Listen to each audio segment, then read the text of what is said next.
नमस्कार। आज आपण मूग डाळीपासून अगदी हलका फुलका पौष्टिक व विशेष म्हणजे झिरो फॅट असलेला ढोकळा कसा करायचा ते पाहणार आहोत। त्यासाठी इथे मी 2 कप पिवळी मुगाची डाळ घेतली आहे। तुम्ही सालासकट देखील डाळीचा वापर करू शकतात। इथे आपण 2 कप डाळ ही 8 जणांच्या प्रमाणासाठी घेतली आहे। तुम्ही तुमच्या घरात किती व्यक्ती आहेत त्यानुसार प्रमाण हे कमी जास्त करू शकतात।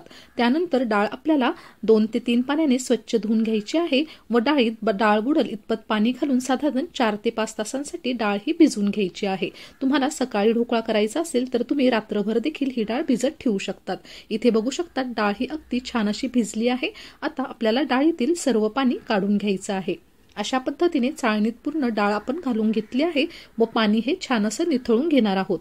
डाळ निथळली की आपल्याला सर्व डाळ ही मिक्सरच्या भांड्यात घालायची आहे व त्यात चवीनुसार 4 हिरव्या मिरच्या मी इथे घेतल्या आहेत। 1 इंच आल्याचे बारीक तुकडे करून घेतले आहे व चवीनुसार मीठ घातलं आहे व अगदी थोडंसं पाणी घालून आपल्याला अगदी बारीकेची पेस्ट तयार करायची आहे। त्यानंतर या मिश्रणात आपण 1 वाटी दही घालणार आहोत। तुमच्याकडे दही नसेल तर तुम्ही 1 ते 2 लिंबाचा वापर देखील या ठिकाणी करू शकतात। त्यानंतर 4 चमचे रवा घातला आहे।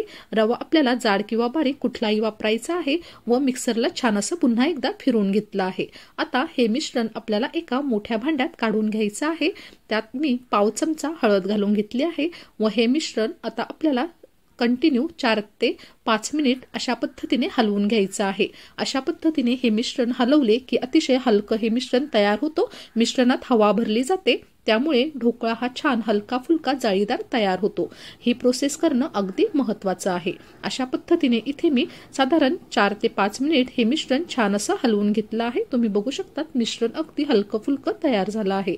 यात आपल्याला आता 1 चमचा बेकिंग पावडर घातली आहे व अर्धा चमचा खाण्याचा सोडा घातला आहे व अगदी थोडंसं पाणी घालून हे सर्व सोडा व बेकिंग पावडर ॲक्टिवेट केली आहे व हे मिश्रण पुन्हा एकदा छान आपल्याला चांगल्या प्रकारे हलवून घ्यायचं आहे। सोडा घातल्यानंतर हे मिश्रण आपल्याला लगेचच अशा पद्धतीने हलवून घ्यायचं आहे। ही प्रोसेस अगदी झटपट करायची आहे।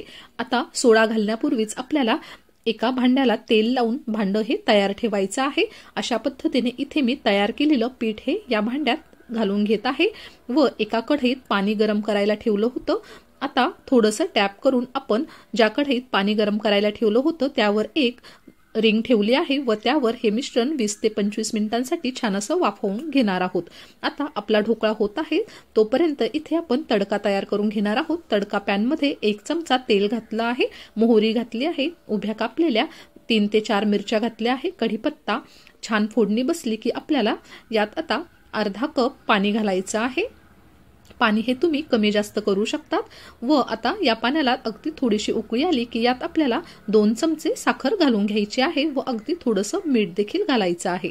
तुम्हाला आंबट चव आवडत असेल तर तुम्ही यावर अर्धा लिंबाचा रस देखील घालू शकतात। आता हा तडका आपला तयार आहे। आता इकडे तुम्ही बघू शकतात 25 मिनिट झाले आहे। ढोकळा देखील अगदी छान असा आपला फुलला आहे। आता इथे टूथपिक बघू शकतात छान अशी क्लिअर निघाली आहे म्हणजे ढोकळा हा रेडी आहे।